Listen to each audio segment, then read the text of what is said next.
will be on-road cycling facilities. So previously we spoke about off-road facilities and things like shared paths, which, as I mentioned on Wednesday, is really the gold standard and what we should be aiming for, because we absolutely know that this is the type of facility where riders of all abilities feel most comfortable, but acknowledge that, if you are working in brownfield sites where you've got existing curb and channel drainage, lots of other constraints, then you may be limited for that off-road space to be able to build any cycling infrastructure. So we'll talk about what we can do within the on-road environment.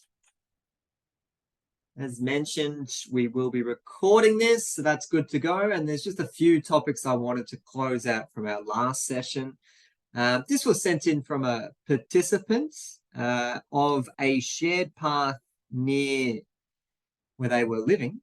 And good example of, when a shared path is not wide enough is when you've got, that kind of sign pole infrastructure narrowing the environment. I'd also be concerned about the height of that sign as well, whether that would be within that clearance that we spoke about as well. And of course, a good rule of thumb is if you've got the stencil for your pedestrian and cyclist out and it doesn't fit on the shared path, it's probably not suitable to be called a shared path. So that one's an absolute ripper. So thanks for sharing that. And yeah, that's good, good things, good indication of what not to do. We also spoke a little bit about how we manage that interaction where cyclists are approaching, high pedestrian areas and things like that. And there are numerous locations out there, as well as those kind of curb, splitter island infrastructure that I showed last time, or the idea of using ramps, wombat crossings, things like that.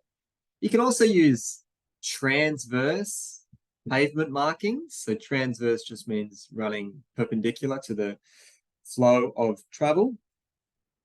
They also, in this instance, they have they sit proud of the adjacent path.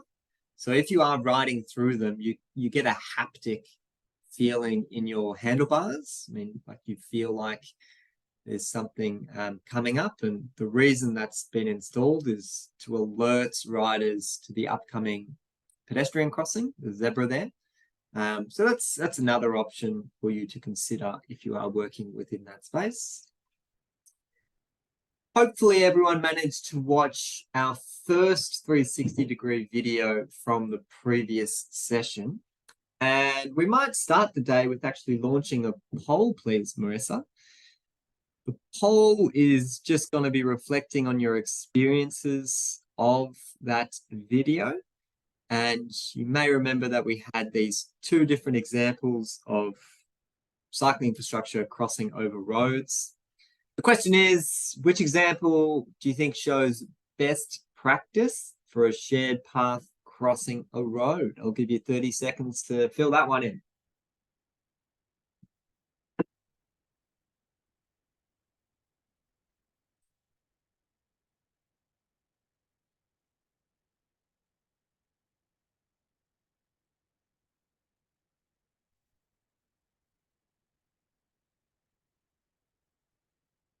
All right, 10 more seconds. Remember, you're not marked on this, so don't want to get too stressed. You're not 100% sure. All right, 3, 2, 1, and we'll close the poll and share the results. And it looks like the majority are saying, yep, example 1 is what we're considering our best practice, which I would also agree with. The reason being, we've got that priority that has been awarded to shared path users, so riders can just travel through there. It's also a raised crossing point, which we love to see. So vehicles, if they are failing to yield because of the ramps involved in that raised crossing points, it's much more likely to see motorists yielding, but also washes off some of that speed in case there is a collision. Example 2, where you're just kind of ending the shared path and then forcing, riders to cross and pick a gap in traffic before starting the shared path again, is not as great as an outcome. So we much prefer to see the raised function there. This is just a note that our friend Wally is not into today's module. So don't strain your eyes looking out for Wally. Wally is not going to be part of today's course. Instead, we're going to have an assignment after today's session, and I'll go through that at the end. So no Wallies today. Okay, today we're going to be talking about on-road bicycle facilities. We're going to start with the best case scenario, which is providing protected bicycle lanes. We'll talk about how those configurations can be set up, either a one-way, each way, or a bi-directional facility. We'll also talk about the separator types, because there are a myriad of products out there that can be used to support that infrastructure. Just so that you're aware of what industry are applying across our network. Then we'll move into, well, if we don't have the space for that, what about more conventional bicycle lane treatments? We'll discuss the risk of dooring and then talk more about those kind of line marking and pavement marking techniques that can be implemented to improve cycling safety. Finally, we'll talk about, well, what happens if we don't want a designated bicycle facility or a lane on itself? Instead, we want to actually encourage a shared environment. We'll talk about where that may be appropriate and what you can do to ensure that you don't have vehicles traveling through at high speeds, and you get your cycling community feeling safe and comfortable riding in that. But we'll get started with, as I mentioned, kind of best practice within the on-road space, which is this idea of a protected bicycle lane. And traditionally, the way that our road network has been, constructed over many, many decades is when we build our curb and channel, we tend to then put the parking lane adjacent that. So that this space here where the riders are, traditionally would where cars would park. Adjacent that is where the bicycle lane would be. So that is how things have basically been set up across the network, and historically that's what we've accepted as the norm. The protected bicycle lane flips this arrangement, so it just changes this cross-section configuration, and it pushes the parking lane out, so pushes that outside, and then brings the bicycle lane closer to the curb and channel. The reason that you are doing that, and I'm sure you could all probably decipher this, is because in the historic sense, the way that we have previously built this cross-section, you've got the bicycle lane adjacent the parking lane and the live traffic lane. So you've got riders who are riding within the dooring zone. So as parked vehicles, they open that door, they're opening it into the live bicycle lane. And also, if you've got a vehicle that's straying out of their lane in the live traffic lane, they're immediately into the bicycle lane. So it is a precarious area. And this protected bicycle lane is deliberately set up to avoid that. So at the design of it, the objective is to remove the risk of that dooring and to remove the risk of errant vehicles in the live traffic lane entering the cycling space.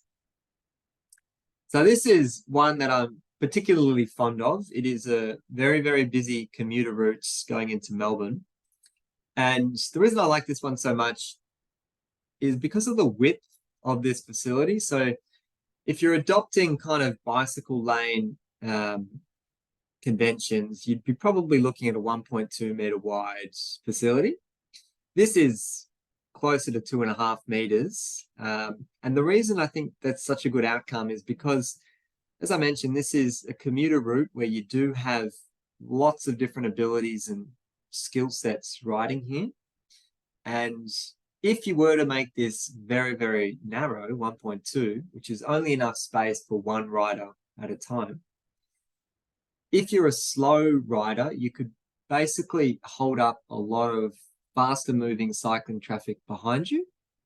And there's really no space for that overtaking because you've kind of got this tunnel almost where there's no way to escape.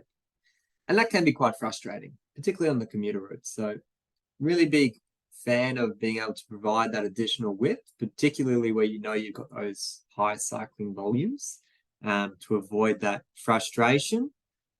Also, it may disincentivize some riders to use that facility altogether because they're like, I know I'm going to get stuck behind a slow cyclist, so I'm just going to ride on the road instead, which is not really the outcome that you're looking for.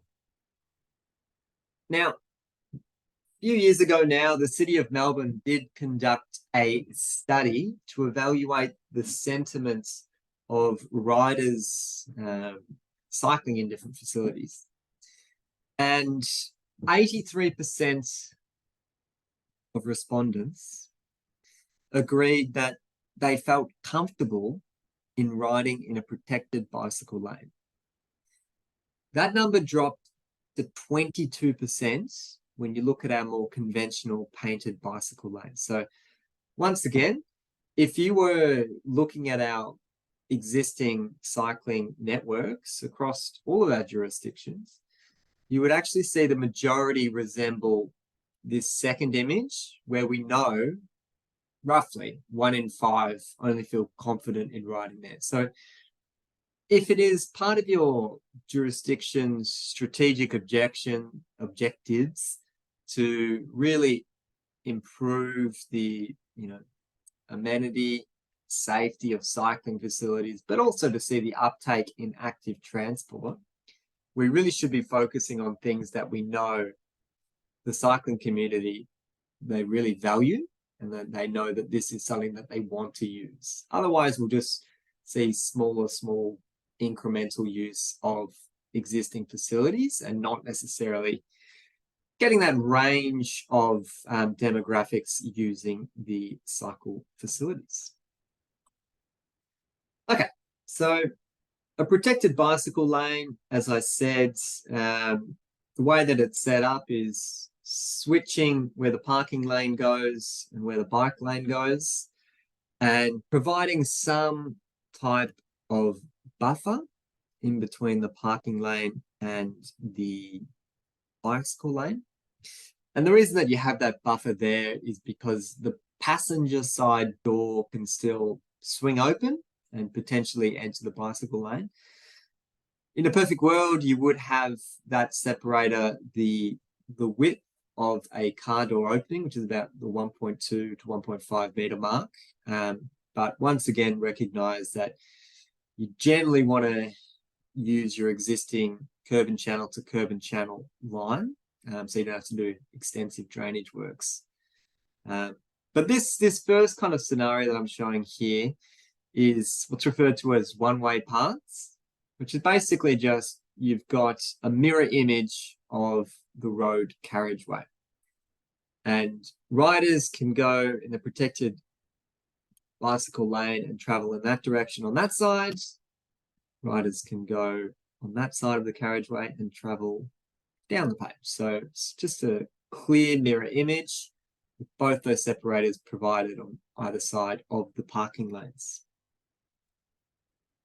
Got a photo here of what this could look like, and I'll throw a question out to the chat, so get your typing fingers ready. The separator used here is a mixture of, looks like bluestone curbing and some kind of asphalt infill. But you'll notice that there is a gap in between the two separators there. So my question for the group is, why do you think that gap has been installed? I'll give you 30 seconds to have a think through that one.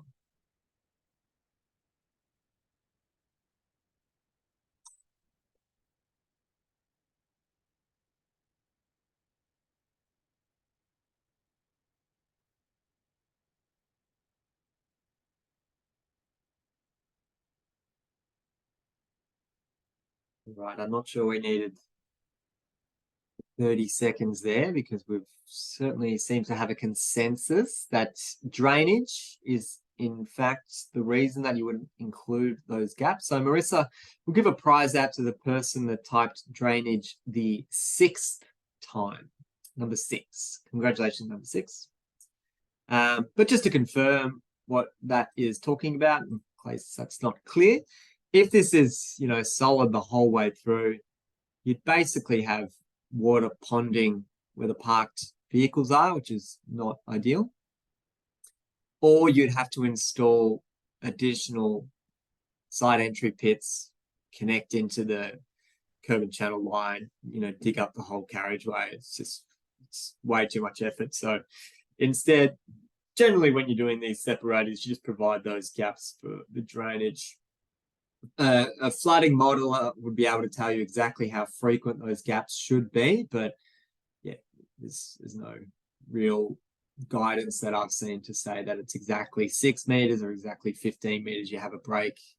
Just dependent on your existing facilities and what you've got there. But anyway, those are the reasons that you provide the gap. The other common arrangement that you may have for your protected bicycle lane is a bidirectional facility. And this is just having riders on one side of the carriageway. So you can see it's not a mirror image anymore. You've only got the facility on one side of the carriageway. The most useful locations for these is where one side of the carriageway kind of differs significantly to the other. And what I mean by that is if you had all your attractions on this side, so it could be that's where all that's like riding along an esplanade, for instance. The other side could just be residential and it's not going to have a lot of that interest in going back and forth. Then it can be quite useful to have the facility just on one side. The other reason that you might go for this approach is if one side of the carriageway doesn't have as many driveways and crossovers and access points and things like that, because at every single driveway, you should be thinking of that as a potential conflict point because that's where vehicles are turning and crossing over the bicycle lane. So if you had one side significantly different to the other side in terms of number of conflict points, that's another reason you may be looking at the bidirectional parts. The final reason that I'll mention is technically you do save on a little bit of space with this cross section because previously we would have had 2 separators and let's just say it was a meter wide separator. If you're not doing that on both sides, you've saved yourself a meter, which if you are working in very constrained environments, can actually be quite a lot. And that could be the difference between getting any protected facility in versus nothing at all. So that's another reason you might be going for it. I've got this example here of a bidirectional facility. And in the previous slides I've shown of all the protected bicycle lanes, you would have noted that the separator has been relatively wide to be able to account for that passenger side door opening. This one is much narrower. Next question for the chat. Why do you think this example has a narrower separation? I'll give you 30 seconds to think about that one. And I'll check in with Ainsley to see if there's any questions that have come up in the Q&A for me. Yeah, we did have one, Max, which I'll just go back to quickly. So one of the participants is keen to hear your thoughts on where there is bike lanes and then there's also parking permitted in those bike lanes. I think we might have a little bit more information a little bit later about that, but just also what your thoughts are on that arrangement. Yeah, great question. Prize out there. And I don't think I have any slides on that because it's not something we recommend. I think it's a really poor outcome for riders to be sharing a parking lane. It's incredibly common. the route that I ride to work has got it. The route right near us, Ainsley on Sydney Road, that's an example of it as well. Yeah, they're super common, but I just think it's a terrible outcome because the other thing I don't like about it is, say you've got 3 parked cars and then a gap of 100 meters and then a few more parked cars. You kind of force cyclists to go round those first parked cars and then back to the curb and channel and then spring out again, go back into, that dooring zone area. And that action of pushing yourself back out near to the live traffic lane can be incredibly uncomfortable for riders and also unexpected for motorists who may not understand where they're going or what they're doing. Not a fan of them at all, and don't think they serve too great a function. Perfect. I think that answers the question very well. So thanks, Max. Thank you, Ainsley. I can see lots of answers coming through there in the chat. And the answer that I was looking for is yes, this is a no parking lane. It's just a normal traffic lane.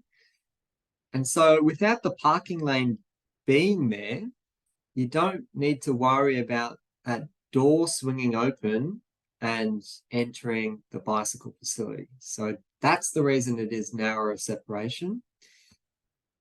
In a perfect world, the greatest separation you can provide, regardless of what's adjacent there, would be, ideal. However, as I've said multiple times, we are working in environments that are already built up, got existing curb and channel. It's very expensive to shift those things. Very difficult to be able to eat up a traffic lane. So you kind of have to work with what you've got sometimes. But yes, that is the reason. That's a live traffic lane, not a parking lane, which is why it is narrower. Few considerations that we've just provided here in a table format with if you're considering going a single lane, bicycle lane, or you're thinking of implementing a bi-directional facility. I'm not a big fan of just reading through tables or anything like that, so I'd rather just give you some examples of what this is talking about, but this is just a reference for you. Before I go into the table, though, I did just want to touch on a snip of information that was provided on LinkedIn. Feel free to connect if you want to say hello and you want little bits of cycling knowledge on your dashboard. But how do we connect if you've got a bi-directional facility on one side of an intersection and then going to one-way bicycle lanes on the other? It does occur. It's not super common, but it does happen. So that's just an example there in Canada where they've achieved that, but I'll go past that. What I wanted to talk about is some of the risks associated with the bi-directional facility. You could call them risks or considerations. So I wouldn't say that they're insurmountable or they should stop a project. They just need to be thought about.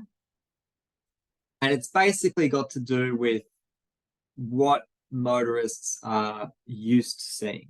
And it's pretty uncommon to see this type of arrangement. So let me just talk you through this example. We've got a one-way street here, and we've got this white vehicle that's exiting a driveway or a car park or whatever it is, crossing over the bi-directional facility.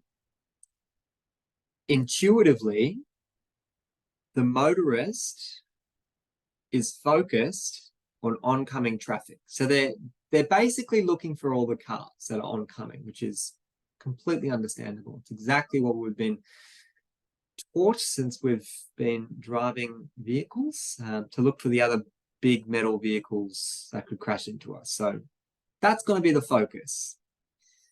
To some extent, riders traveling in that same direction would be, considered as part of entering that traffic stream. So it's pretty likely that they would see any oncoming riders in that direction. Riders in the opposite direction, however, are often not thought about at all, because it's just not common to think to be looking that way as well. Pretty difficult to be able to change that behavior, because as I said, this is just something that we've grown up with, and the way that we're used to picking a gap in traffic is just focusing on that one way traffic that's coming towards us. In this instance, the way that it's kind of been managed is highlighting the conflict point, which is using the green. You can also include the direction of travel, you know, for the riders there, that they are coming in both directions. You can put that as pavement marking arrows and things like that, and the stencil. All of these are quite supplementary, and I would say would have a limited effect on the motorist's ability to be able to change that behavior, but something that's worth considering as part of going into these types of projects. Very similar kind of thinking with this example is where if you've got a right turning vehicle accessing a local street and they have to cross over a bidirectional facility, once again, that right turning vehicle would be focused on picking a gap for that oncoming traffic lane.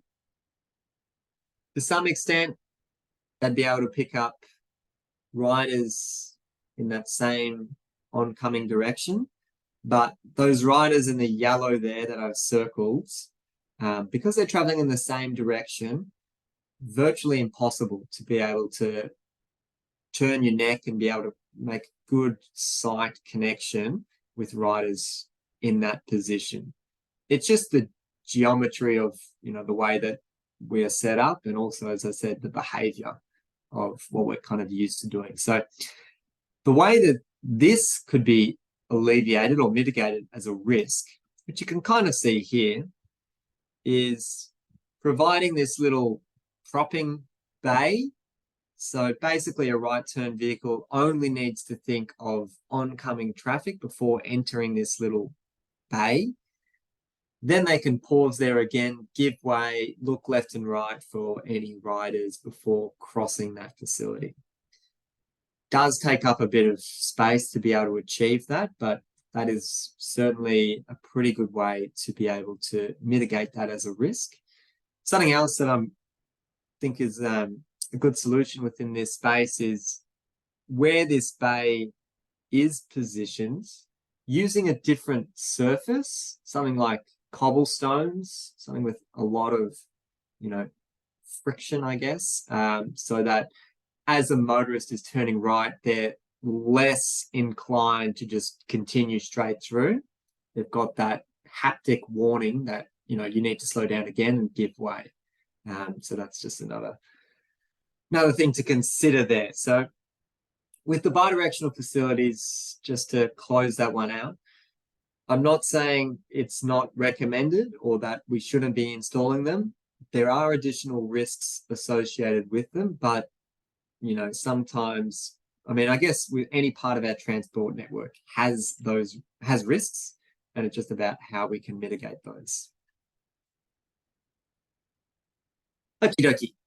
I'm going to talk now about different separator types, because often when we think about protected bicycle lanes, we have an image such as this, which absolutely looks fantastic, quite aesthetic and extremely expensive as a product. You know, you've got the bluestone curb there with the asphalt infill. That is a very, very good solution, but it does come with kind of a premium price for all that civil infrastructure associated with it. And I just wanted to chat through, well, what are some of the alternatives that we are seeing across the network that also serve to provide that separation? There's something else I was going to mention here, but I seem to have forgotten it. So if it comes to me, I'll come back to this slide. First thing I'll get stuck into is just mentioning our curb profile. And for those not really into the detail design space or haven't touched this before, I'll get the high level summary of what this is talking about. Your curb profile is basically just the shape of the curb, and the way that we tend to define or categorize our curbs is if the curb is a straight vertical face like that, we would call that a barrier profile. And if it's got like a nice incline or chamfer on it, we would call that a semi-mountable curb. So there's other variants, but I'll just stick to this high level categorization. So barrier, where it's vertical, and semi-mountable, where you've got that incline. In a perfect world, what we would have is on the bike lane side, a semi-mountable profile, because it's much more forgiving. Basically, if a rider has to, avoid a pothole in the bike lane, or there's a branch there or something like that, and they ride into a semi-mountable profile, much more likely to stay on their bike. Barrier, not so much. In the opposite regards, for the parking lane side, you do want to provide a barrier because you don't want to make it easy for vehicles to actually use the separator as part of their parking lane. So just to go through these images, what we're seeing, in the first image, I've got a barrier profile both on the bike lane side and the parking lane. So the parking lane gets the tick, but the bike lane gets the cross. In the middle image, I can see semi-mountable on the bike lane, which gets the tick, gets the cross on the parking lane. This part is always like a tongue twister for me.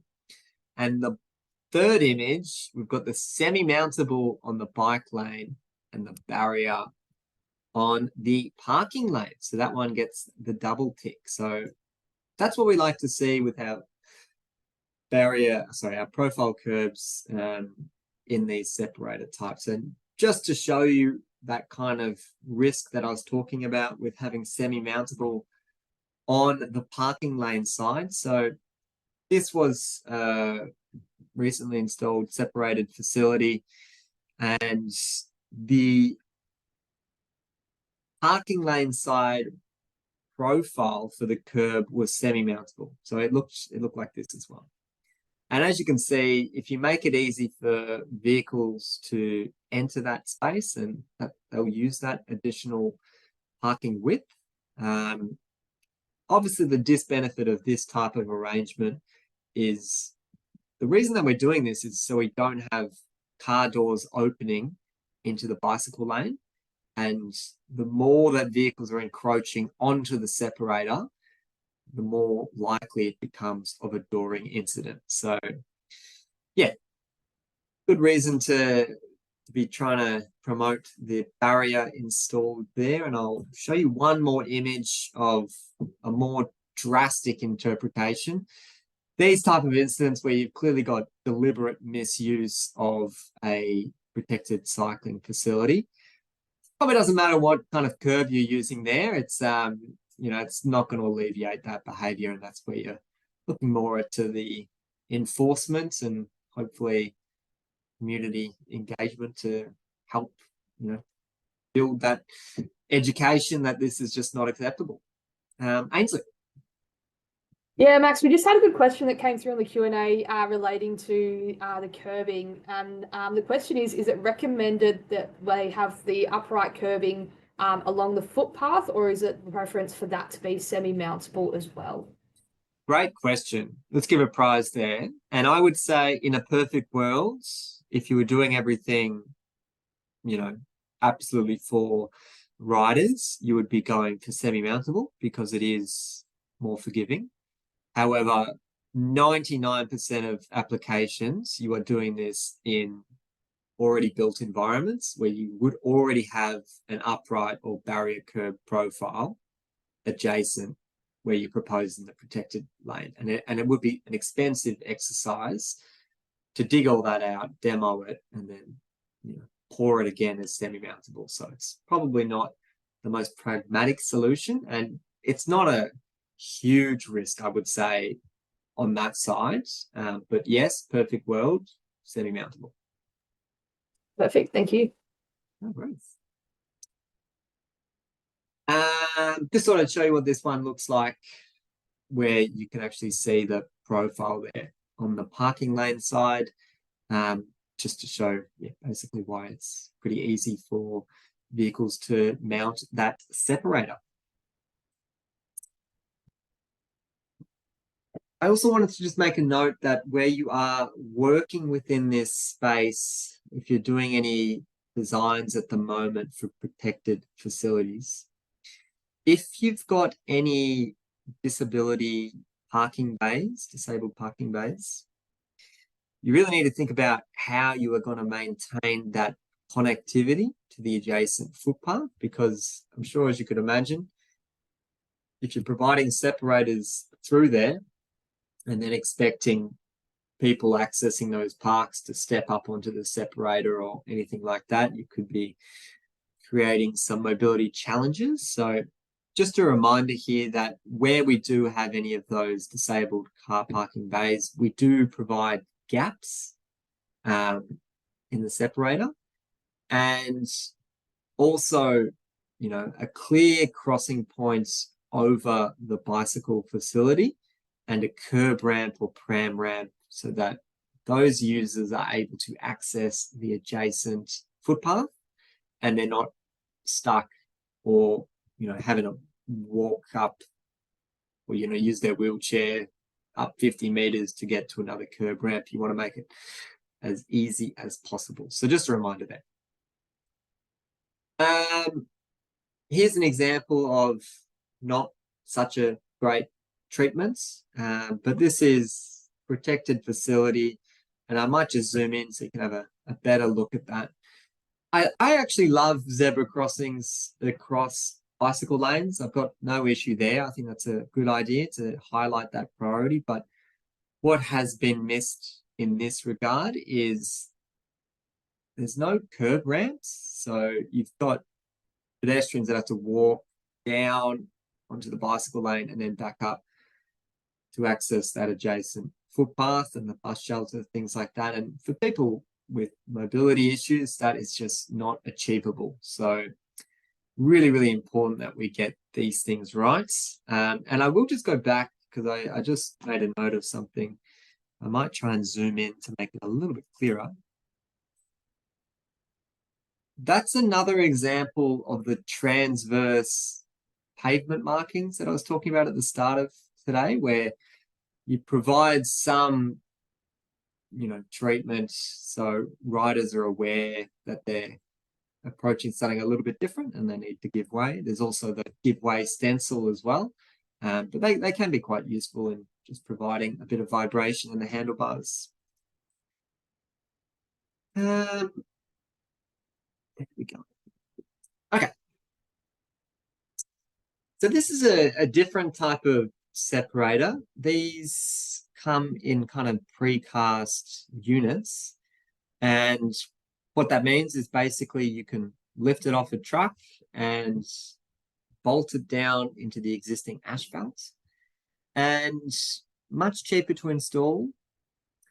And the other real benefit is when you've got these kind of bolt down treatments, you can basically trial this infrastructure. So you may have seen lots of different jurisdictions have kind of pop-up bicycle lanes, or, you know, trialing a separated facility and things like that. And that's genuinely implemented through the use of this type of bolt down infrastructure, because if it doesn't work and the community are not supportive of this as a solution, it's a lot cheaper to unbolt that, put it back on the truck, than to have spent hundreds of thousands of dollars actually building things using concrete in situ. So really, really good solution there. I also just like the idea of, you know, it can be difficult to get the community over the line with accepting that bicycle infrastructure is important and protected bicycle lanes are important. So the use of a trial can actually be quite a strategic way of, you know, getting that support, because you may not be able to ever convince them, but at the start, if you're saying, well, we're going to trial it for 6 months and then we'll see how it goes, and then you know, you get something like this in and the 6-month period ends and the community's like, well, it didn't actually affect me that much and I don't really care. So you can just keep it there. And that's probably a win for cyclists, because if you had gone straight with it, no, we're going to permanently do this, then the public would be like, no, you're not. That's my road. You can't touch it. So yeah, it can also be a bit of a strategic way of getting your projects implemented. Marissa. Max, we've just had a question from someone asking if you know who makes this product. I think they're referring to the screen currently. Let me know. Yeah, there's a few manufacturers who'll be able to do this. I'm happy to give you a list of different providers there. Okay, thanks. We can get back to you, Alex.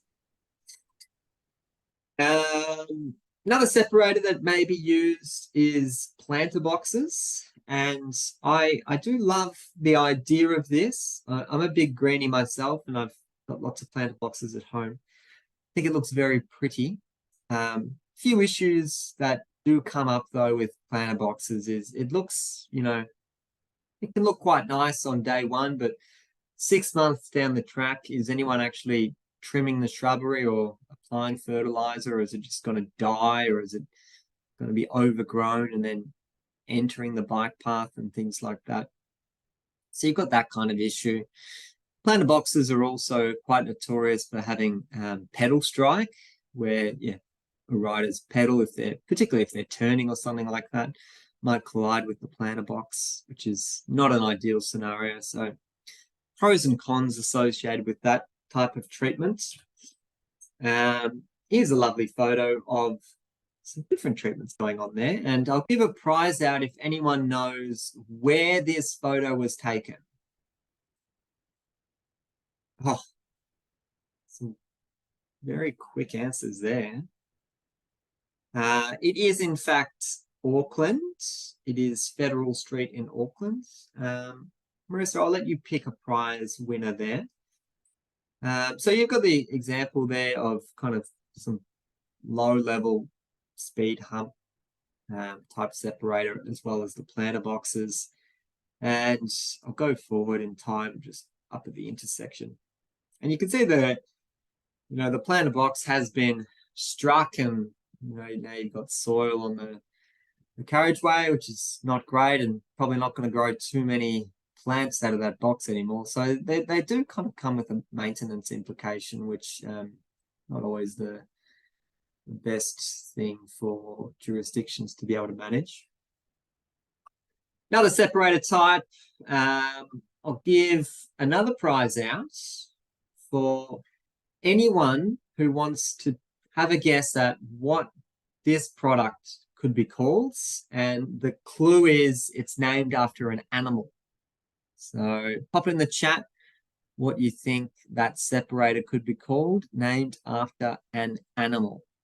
They're not super common in Australia. I know there's a few in Fremantle. Those are the only ones I'm aware of, but if you have seen them around, I'm interested to know. All right, we've got similar looking answers. I personally, chinchilla, that's interesting. Bugs, that's very cute.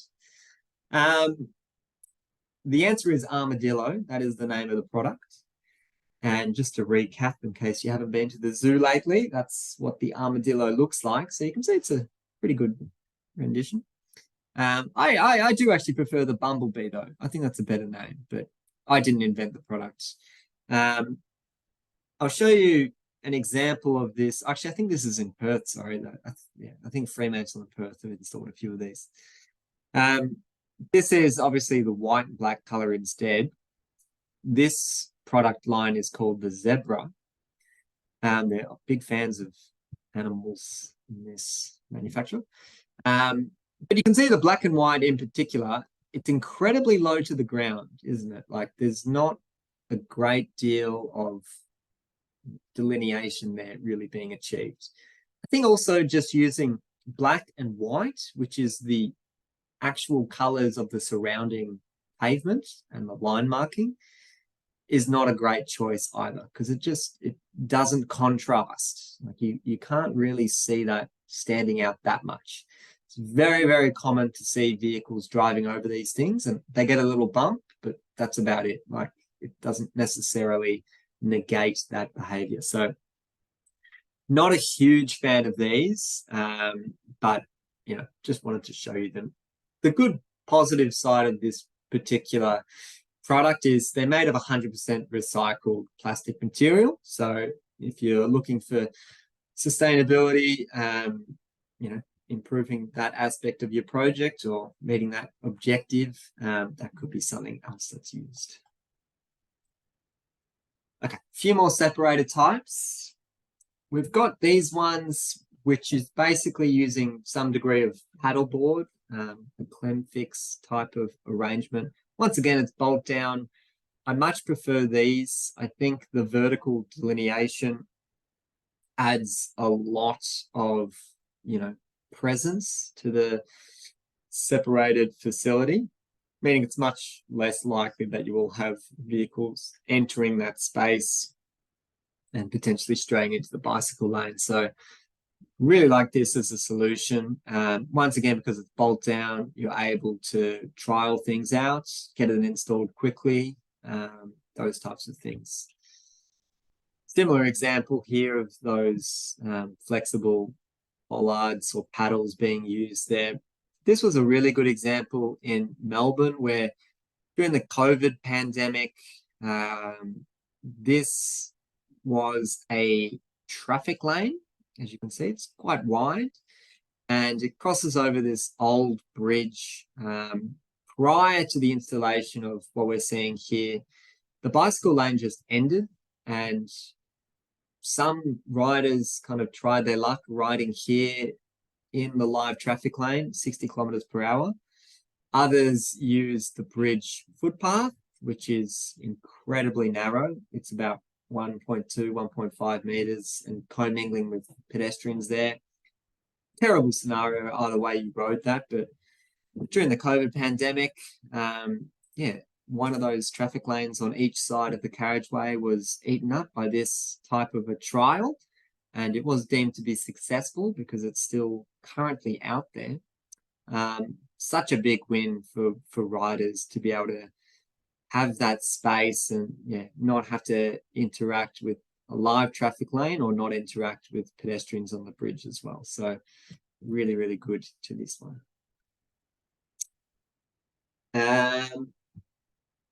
Final example I've got here of a separator.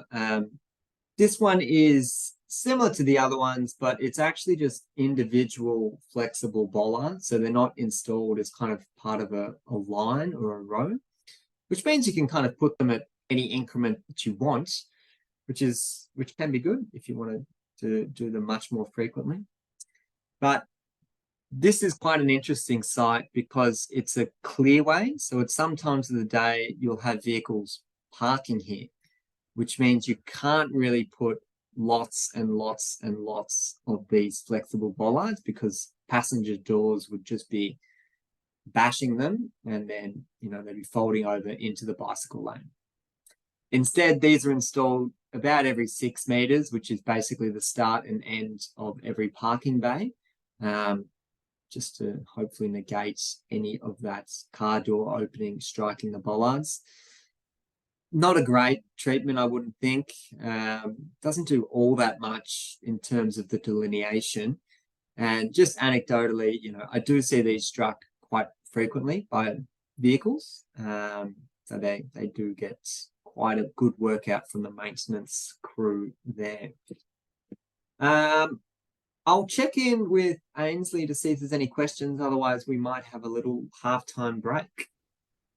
We're all good at the moment, Max. So there might be a few more once everyone's grabbed a coffee in the break. Excellent. We'll do 4 minutes this time. So come back online in 4 minutes and we'll continue our chat. Let's get a drink of water or a tea, or if you're like me, you just went and patted your dog for a few minutes. Ainsley, any questions during the break?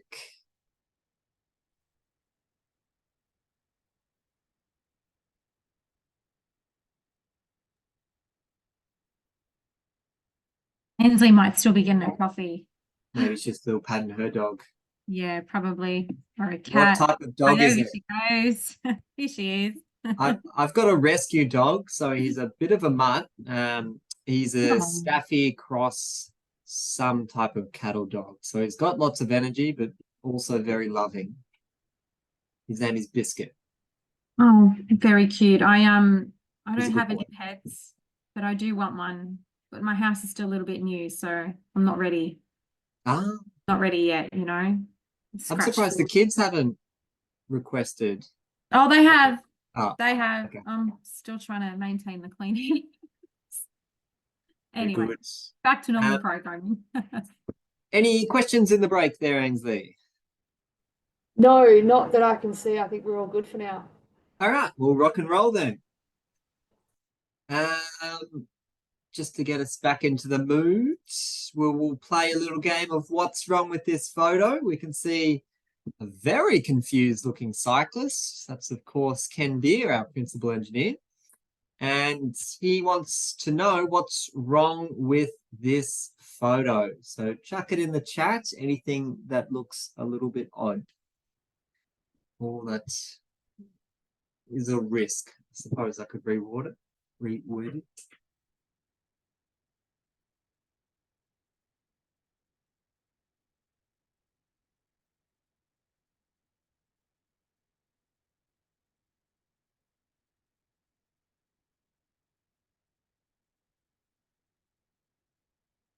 All right. Lots of great answers coming through and coming through with enthusiasm, which I love to see. Yes, the dooring hazard is absolutely spot on. So this is what I was saying at the start, a much more conventional setup that we've got around our network, which is not a great outcome because it does put riders within that dooring zone. And so we'll give a prize out, Marissa, to anyone that mentioned dooring zone. We'll say the third person that mentioned the dooring zone there. Now you need to be strategic when you answer because you know I don't always pick the first. We'll also give a prize out to the person that noticed some pedestrians in the bicycle lane as well. There's actually a scooter rider and a little skateboarder there as well. Incredible eyesight to note that. Well done. But we will talk about the dooring zone. So as I mentioned before, the door can swing open about 1.2 meters, which funnily enough is the minimum width for your bicycle lane. So you kind of wonder, well, was the bicycle lane actually set up for riders or was it actually just to be able to house an open door and, oh, actually we can put riders there as well? Was it a bit of an afterthought? I don't know the history of it, but it seems a bit coincidental that those two figures line up so well. Got a video here of Ken, who was involved in a near miss. So this was me riding in front. I've got the 360-degree camera on and I've just faced it backwards so that you can view what was seen. And so this was someone just opening their door without clearly doing the Dutch reach. They're not looking around and checking if there's any riders and very nearly clipped Ken there. But luckily Ken has got some pretty good reflexes to be able to skip that one. And one of the key risks that we've got with these types of incidents that can occur is obviously the initial impacts of the dooring incident can cause things like broken arms, broken facial features, and things like that. But probably of more significant concern is the secondary impact, which is going into the live traffic lane and potentially then being run over or struck by another vehicle, which can be fatal in instances. So another video here. This one is a near miss, not in Australia, but another reason of why dooring incidents can have such a nasty impact. Now, that's more that secondary impact that I spoke about before. It is a near miss, but you can clearly see how that could have been a much different scenario if that played out differently. So dooring is a significant risk for riders, and why a lot of riders don't feel comfortable using the on-road facilities. A few years ago, VicRoads, or Department of Transport and Planning, as they're called now, conducted a study and basically just went through police reports and hospitalization records of different dooring incidents. Some of the data that they gleaned, produce this type of figure. And what it is saying is that 75% of the crashes analyzed occurred on the driver's side. Now, that is kind of unsurprising because of two reasons. One, if you've got a vehicle that's moving and that's parked, then you've definitely got a driver there. So there's 100% going to be someone on that side of the vehicle. And two, that is basically where the most of our bicycle facilities exist. They exist on that right-hand side of the vehicle, on the driver's side. So it makes sense that that conflict point is so high. Perhaps surprisingly though, 25% are still occurring on the passenger side, which is quite high in my opinion. I think that I would have probably thought 99% were on the right-hand side, but the reason that we are seeing this 25% on the passenger side is for instances where, I'll just say, you've got a taxi that's dropping off passengers and they're stopped at a signalized intersection and they just open up their door on the passenger side, absolutely not thinking about if there's anyone else there. And then they just strike a rider that's trying to filter through there. So that's why we're seeing 25% there. There are a few unknowns as well where it wasn't quite clear where that collision occurred. We've included just this little graphic here, which is a few years old now, but it still conserved its purpose from a strategic sense. Now, what we're looking at is basically what can we recommend or what type of treatment may be appropriate depending on the road use classification. Now, another way that we actually might reframe this is the movement and place classification. So, has it got a high movement function? Is it trying to get lots of heavy vehicles or passenger vehicles through that space, or that's not as important? Anyway, this can be quite useful if you are in like the business case or the early stages of a project and trying to determine what type of cycling facility could be investigated. And one of the key points or key takeaways is one-way protected lanes, two-way protected lanes, off-road parks. They've all got the green dot suggesting that they're always appropriate to investigate. So just trying to highlight the importance of looking into those things. So we've got this example here of an on-road bicycle lane, and this was actually part of a trial. And the reason why this one is a little bit different, it's a bit difficult to see because of the photo, but see how the green conflict paint is just like in a stripe? It's not the entire bicycle lane. That was intentionally done so that riders position themselves on the stripe away from the dooring zone. Now, ironically, what that is actually saying is we acknowledge the risk of the dooring and we think it's safer for you to be closer to the live traffic lane and closer to this light rail or tram, which is quite a phenomenal, stance to take.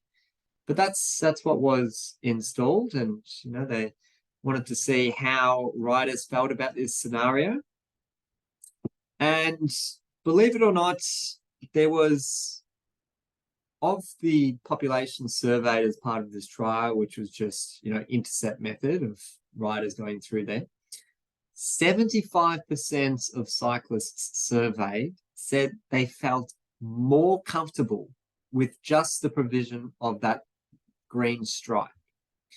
And in terms of quantitative data, there was some tracking analysis undertaken, and it was noted that the general traffic, they moved over to the center line more. So like this vehicle here, they were going closer to the center line, giving riders additional space, as well as that riders were using that stripe. So even though it is just a green stripe, it somehow signaled to riders that, I should be moving away from that door. So that is still currently installed, and this was about 9 years ago, I think.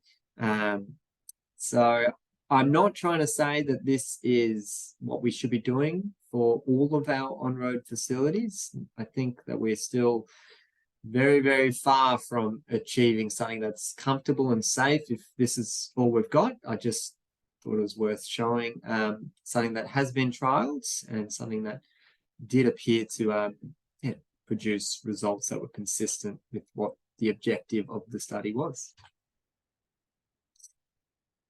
Another example, this one's actually in Hastings in New Zealand. It functions differently, I should clarify. So the green dots are not actually designed so riders ride on top of them like that we're seeing in this photo. It's basically just a constant reminder for drivers that this is a bicycle lane. So basically, rather than paint all of this green, the whole thing, you can save a bit of money with the use of just these green stripes dotted along the whole bicycle facility.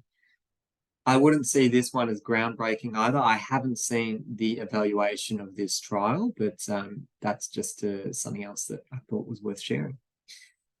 So when we are talking about on-road facilities and we don't have the ability to move things off-road and we can't build any separators or protected facilities, we can't touch the parking lane. Well, what we can do to help improve things a little bit is to introduce buffer zones. Now, the most common way that the buffers are demarcated is through the use of chevron pavement marking, which is just those angled oblong boxes. And in this instance, what we're looking at is a double chevron where we've got the chevron marking being installed on the parking lane side, as well as the live traffic as well. Now, if you're interested in what type of widths do we typically provide there, generally it's around 600 mil for those chevron markers. But yeah, the more that you can provide, particularly on the dooring zone side, would be a better outcome. Where we don't have the ability to be able to install the double chevrons, well, you can make a decision as a design team. Well, should I go a single chevron on the parking lane side, or should I do it on the live traffic lane side? There's a little bit of guidance here, and I would say take it with a grain of salt, because I wouldn't say it's an exact science. But the guidance suggests if you are working in an environment where there is metered parking or timed parking, so it could have a 2-hour zone restriction. What that infers is you have a high turnover in your parked vehicles, meaning you have lots of doors opening. In those environments, you should be prioritizing the single chevron on the parking lane side, because that is deemed to be a higher risk. Okay, so if it's got a time zone, more vehicles parking going in and out, more doors opening, that's when you put the chevron on that side. I've included, once again, just some guidance there for what dimensions you'd typically be looking at in that space. If it was all day parking or in a residential zone where there's no restrictions and things like that, this one's in New Zealand, that's when you can instead put the chevron on the live traffic lane side. As I said, take it with a grain of salt. Personally, like anecdotally, I just much prefer to see the buffer on the dooring side every time, because I am much more concerned about a door suddenly swinging open than a vehicle from behind potentially unable to see me. I think the vehicle from behind, the rider is within their line of sight. However, the vehicle that's parked has to make a pretty conscious effort to turn around and look for a rider that could be in that bicycle lane.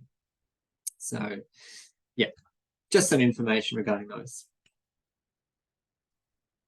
Some more dimensions for you.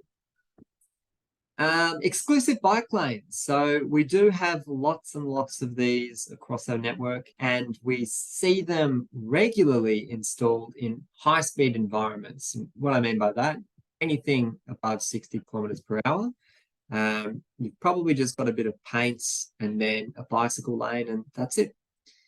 It's long been adopted. It's long been considered just that's what we do. But really, in our high-speed environments, it's just not good enough, because paint is not going to protect a rider at all in those scenarios. And it's quite common to see vehicles straying for their traffic lane. Collisions at that speed are just unsurvivable. And I might draw a little graph here while I remember. I'm going to get a blank page up, so I'm going to remember what slide I'm on. Cool. Okay. So I'm going to draw a graph here. You may have seen this before, which is okay. But for those that have not, here we go. Along the y-axis, I am going to put down the probability of a fatality occurring. How likely it is someone's going to die. And along the x-axis, I'm going to put the impact speed. And the relationship that I'm drawing here, or the figure that I'm going to draw, is if a vehicle collides with a bicycle rider, at what speed, what's the likelihood that that will result in a death? And the way that this graph looks, I'm going to use another color because I like to be a bit quirky. I'm going to go blue. So the way that it looks is something like this. I may exaggerate it a little bit, but I'm allowed to be theatrical. And what we see at about this point in time is the risk of a fatality becomes exponentially worse. So in other words, it's like plodding along, and then at this point, it's like, well, it's no longer going to be, possible. It's going to become incredibly likely that if you go any faster than this, it's going to be not survivable for that rider. And the speed that occurs is 30 kilometers per hour. Now, we have massive amounts of our network where we've got potential collisions between vehicles and bike riders where we permit speeds that are higher than that threshold. So I fully acknowledge that we are nowhere near hitting that as a benchmark.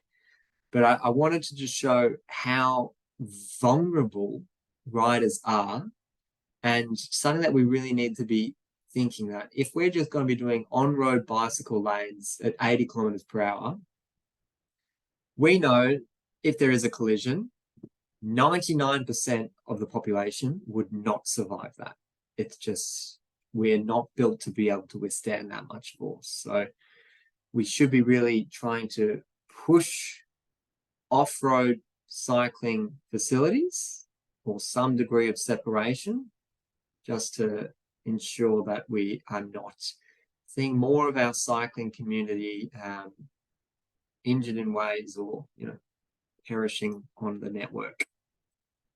Anywho, back to the exclusive bike lane. My feeling with this is, if you've already demarcated the zone that's going to be exclusive for riders, you've already got that space, you've carved it out in your cross sections, well, you should also be able to carve out some additional buffer and some degree of separation.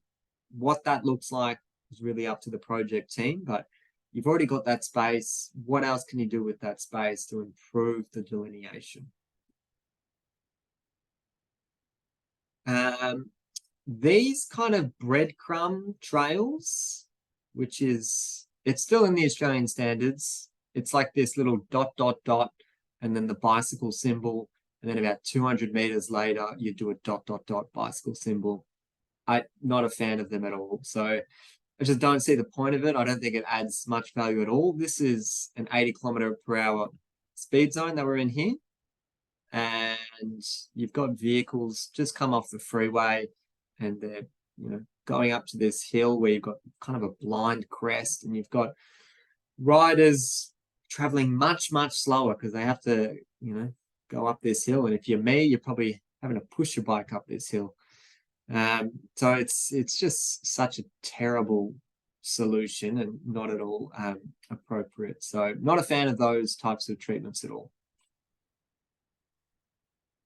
Spoke about this last module, Global Street Design Guides, and this is the type of information that I said you'll get out of it, where you can just see what are those different facilities available, what is the kind of corresponding safety, comfort, space, cost. It's all beautifully graphically done, and they do use different terms: protected cycle track, protected bicycle lane, you know. Very, very handy. If you're going out for any community consultation, you can bring this stuff along, treat it like pamphlets. It's great. Mixing traffic. Okay, so we've talked about environments where we've got separated, or where we've got on-road facility, and, you know, they've got their own space as cyclists. But what about the instances where we don't even have room for that? And what can we do to help encourage riders basically treat themselves like a car and just take up as much space as they need? This example I've got on the screen is not an example of mixing. Very, very difficult to see, but there's actually a little breadcrumb there. So it's actually encouraged that riders ride exactly like this young gentleman here, which is in the dooring zone and adjacent to the curb. Because you've got this median here, it's just such a terrible space to be able to, you know, ride along, because you have to be tied up against the dooring zone so that other vehicles can pass you. Sometimes there's not the space for other vehicles to pass you, and they just get antsy and they kind of really squeeze you into that dooring zone. I used to ride this on my way to work, so I'm very familiar with this site. But the reason I included it is because this is a terrible example as is, but it could be transformed and used as a mixed traffic example. So in a mixed traffic, what you would actually be saying is, riders, position yourself in the middle of the traffic lane. And, you know, this space is as much yours as it is the traffic that's behind you, vehicle traffic. Few points on that. You can't just, you know, slap that down and think job's done. It needs to be supported with other infrastructure. So I'll get into that in a moment. Little graph here, though, to help, you know, kind of work out what type of treatments may be appropriate in different speeds. And we're saying where we've got less than 40 km/h, so that's 30 kilometers, that's when we'd be recommending the mixed traffic. If we're in between this 40 and 60, that's when we're saying relocation of parking or separated bicycle lanes, off-road paths, those types of things. And greater than 60 kilometers per hour is where we're saying, no, we want to do off-road bicycle paths. So this is just another graphic to help with trying to, lead these discussions, particularly with, stakeholders and with community, that this is basically our strategic aims and what we're trying to achieve.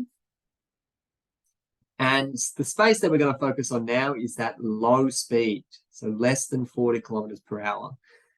The way the lane sharing or that mixing of traffic is facilitated is through the use of sharrows. And sharrows just stands for shared arrow.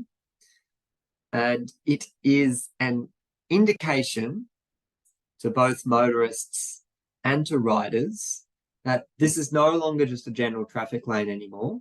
This is a shared traffic lane for both bike riders and vehicles. So it is meant to communicate that. And I'll be the first to admit that not every single person sees that symbol and knows what it means. In fact, last year, my mum called me up because she saw these installed along her local streets near my family home where I grew up.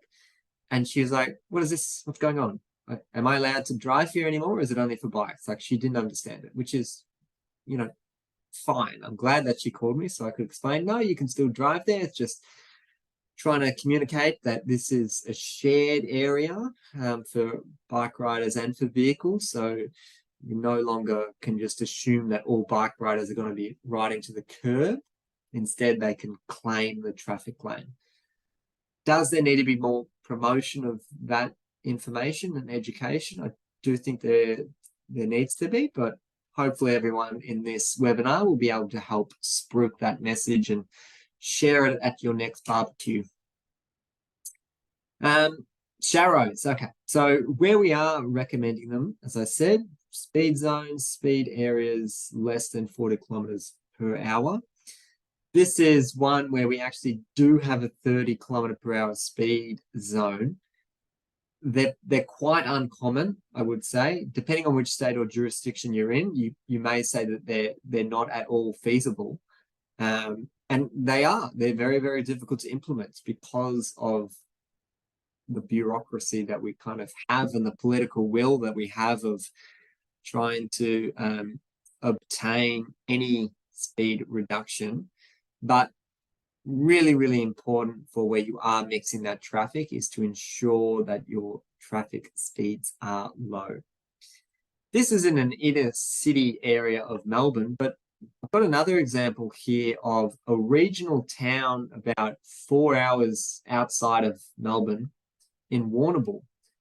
So it's not just like an inner metro thing where these sharrows exist and low speeds exist. This is in the Warrnambool CBD where they've just converted the whole CBD to 30 kilometers per hour. And, rather than have to build separate bicycle lanes and protected bike facilities through this township, they're just like, well, we're just going to bring the speed down and pop down some sharrows and make sure that the speed environment is low to help facilitate that. So really exciting to see, regional centres being doing this as well.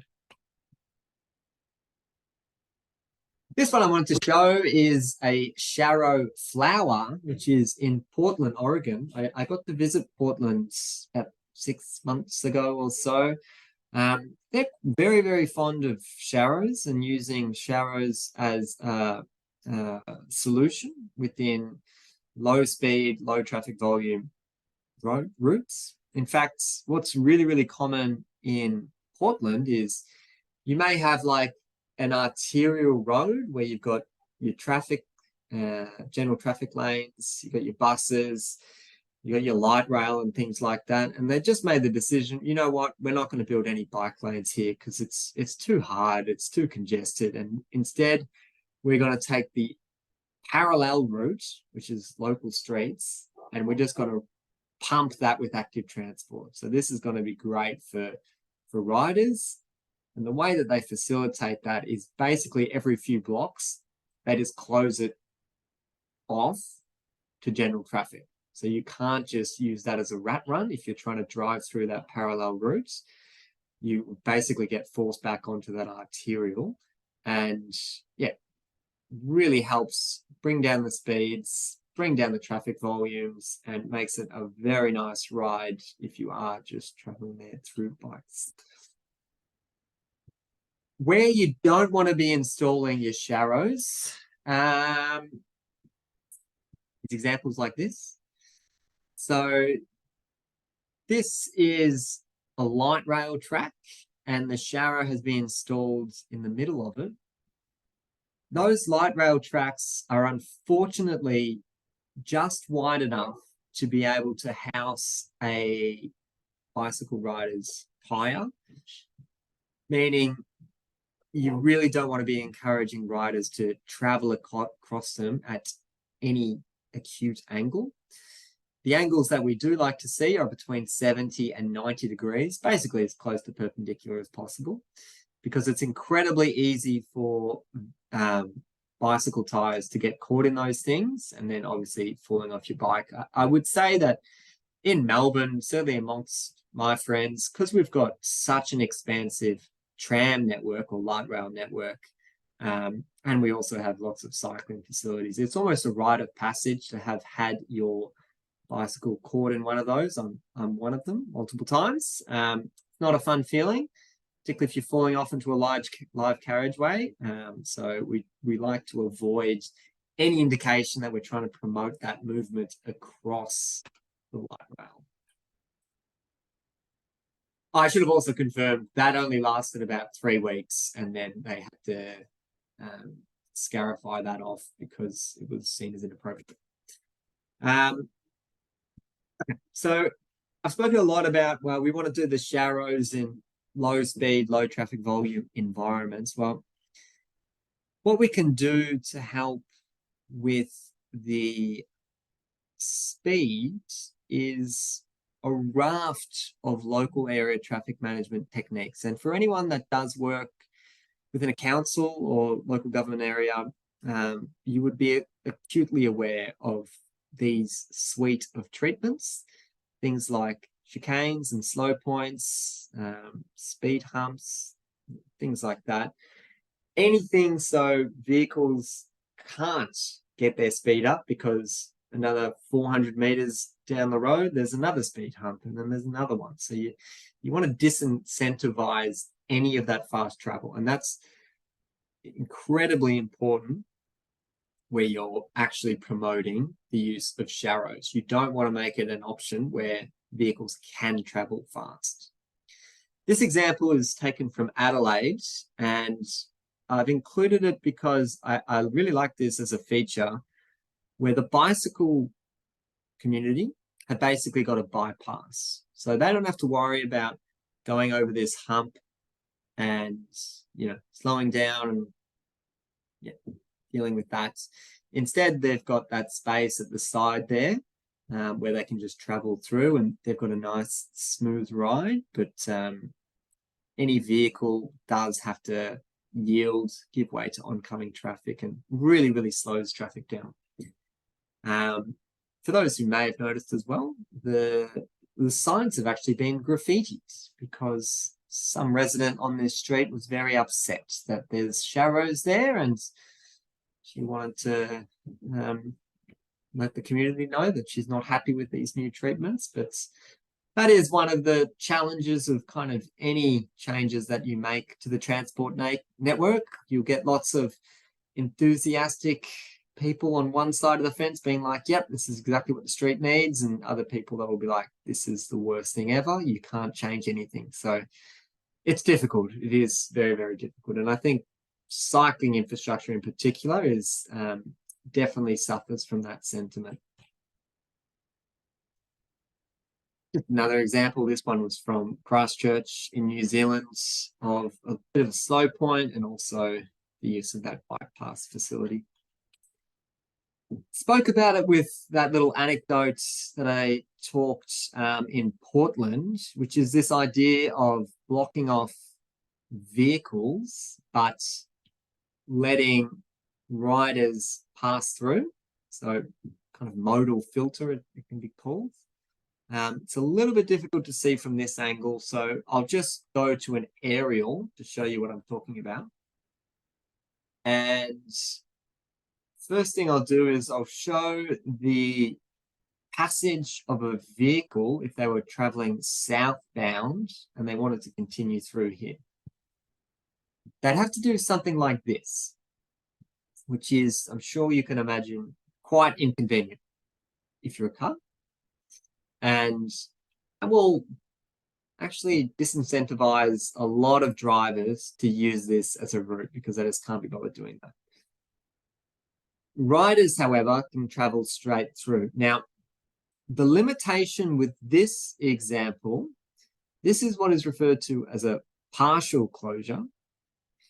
And what you've done, although you are disincentivizing vehicles from using this, for those vehicles that are doing this movement, you've introduced two conflict points that previously did not exist. So previously, if you were just driving straight through, you didn't have to interact with that bicycle lane at all. But now you've got two of them.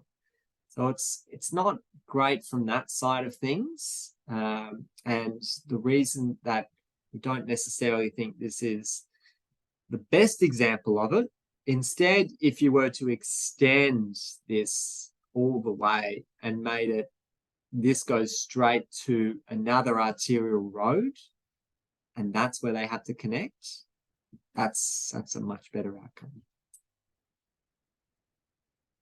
Better example of this is the same street network that we're looking at here. It's just 500 meters down the road.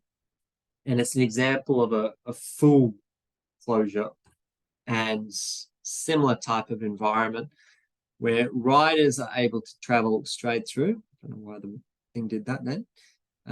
However, general traffic, they have to do a U-turn.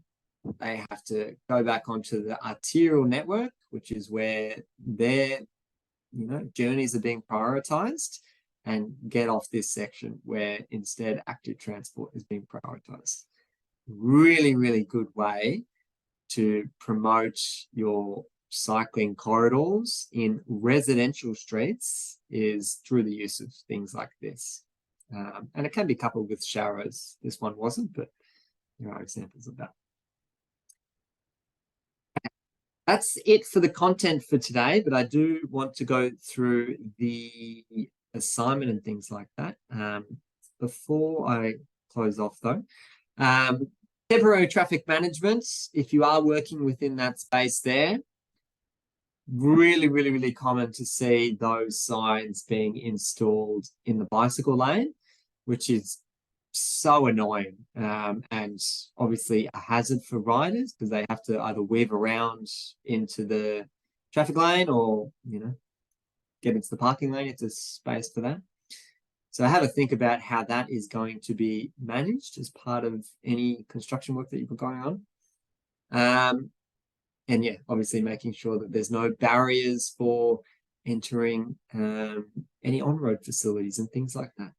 Ainsley. Yes, Max, we did have one really good question about mixed traffic environments, which I wanted to raise with you. So one of the participants was just interested on your view of the treatment where there is a dedicated bicycle lane for each direction and the vehicles share a center traffic lane, if you had some thoughts on that arrangement.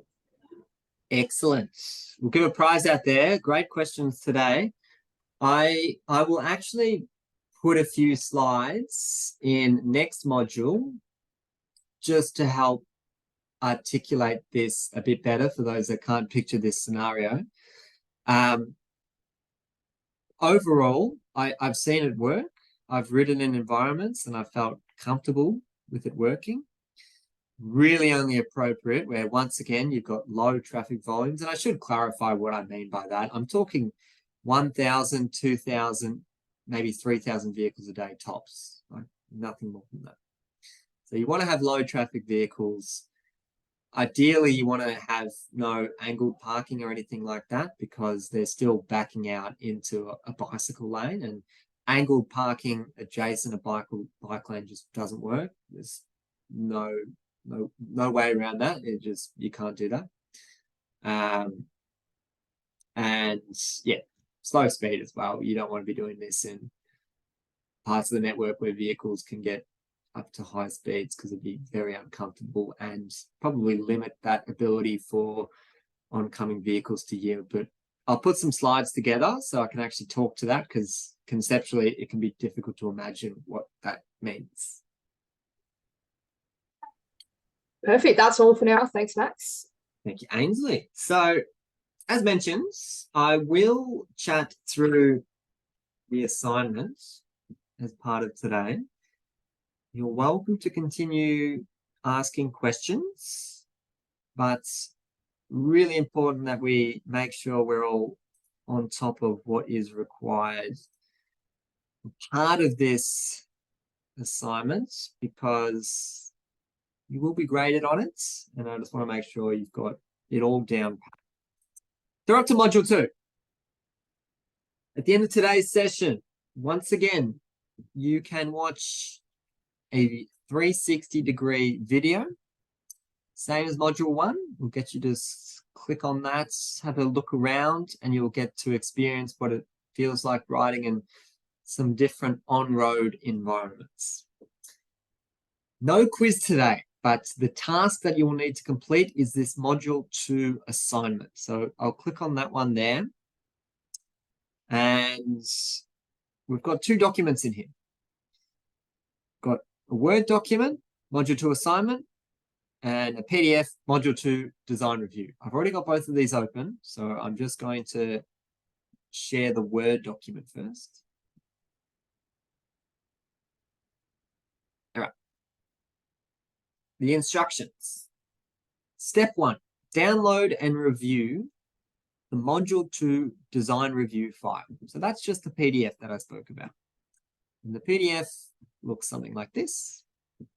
And what we've got is a concept design for some improvements along York Street in Launceston. Now, there is a little call-out box in the top left, which is, we've just given you this design for training purposes. So please don't write to your local MP or the council about this design, because that's not the intent of it.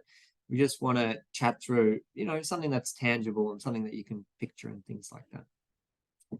So it's York Street. You can see the extents there. It's from George Street in the east to Wellington Street in the west. And it's only 4 sheets long. If you've never read design plans or anything like that, and you can't comprehend what's going on here, that's okay. Please give us a buzz and we'll be happy to talk through this. But there is a legend that will hopefully clarify what's going on there. And you can just work your way through each of these sheets, which is just getting progressively more to the east. Have a flick through so you've got an understanding of what this design entails.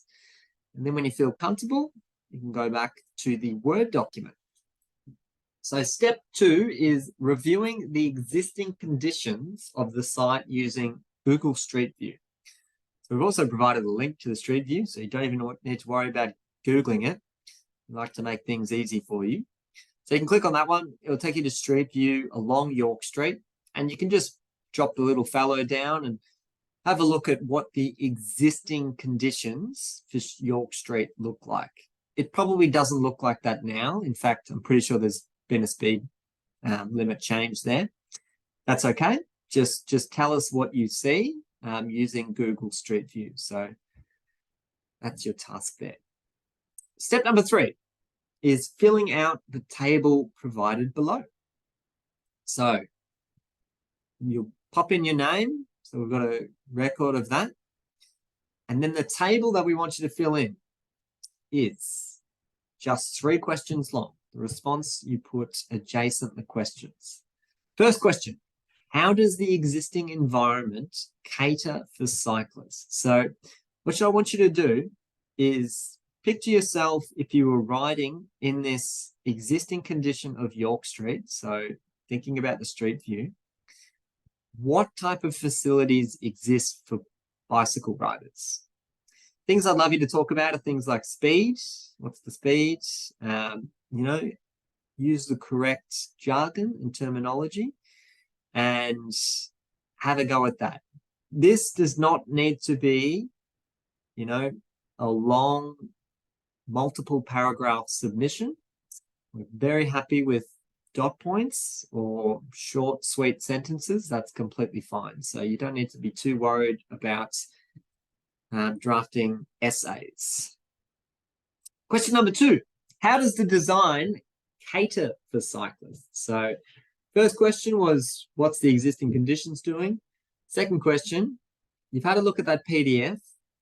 What is the design proposing for bike riders and how is that different? So once again, what you'll be marked on is, are you using the correct terms? So flick back through today's presentation as well as Wednesday's and just make sure that you're using the terminology that we have been providing within these sessions. The final question either stumps people or they get over enthusiastic. And that is, what treatments or changes in the design could you recommend to improve the safety for cyclists? And the reason we've highlighted name 3 is because people tend to name as many as they can possibly think, which is absolutely wonderful. And I love that energy. It's great that you've got a suite of treatments kind of at the top of your mind, but we want you to focus on what you think would be the 3 most important or the 3 most likely to drastically improve the safety for cyclists. So those are relating to design tweaks. So you're basically saying, instead of doing this in the design, do this instead, or change this to that, things like that.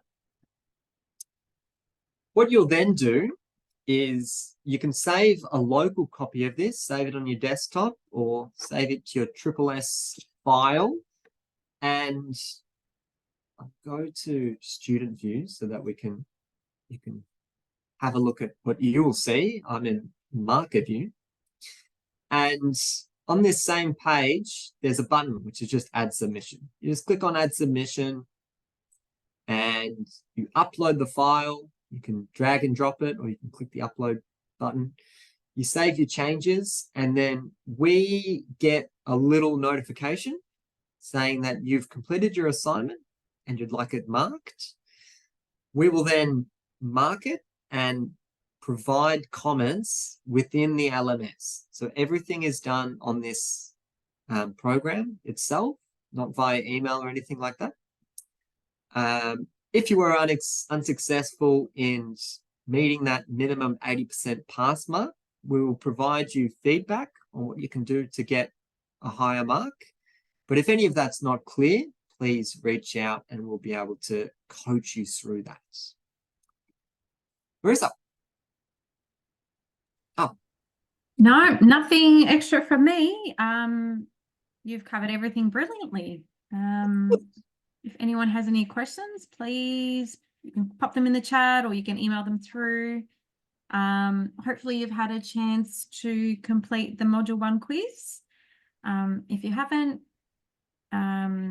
please complete that one. We've just got a question. Can you reconfirm the dates for the assignment? I think we've got a due date in from Tuesday the 13th.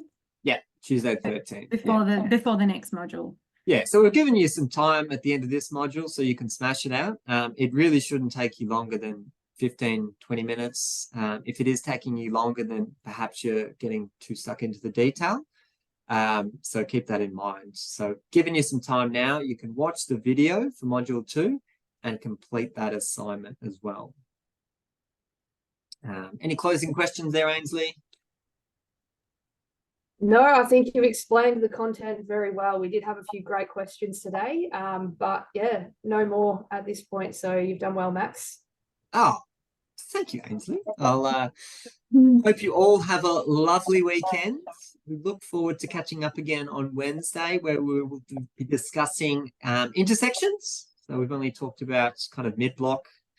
Next we'll talk about intersections. So hope you manage to have a lovely weekend. If you're out riding a bike, I hope it's a wonderful ride for you. And yeah, look forward to catching up next week. Thanks, everyone. Farewell. Bye. Bye.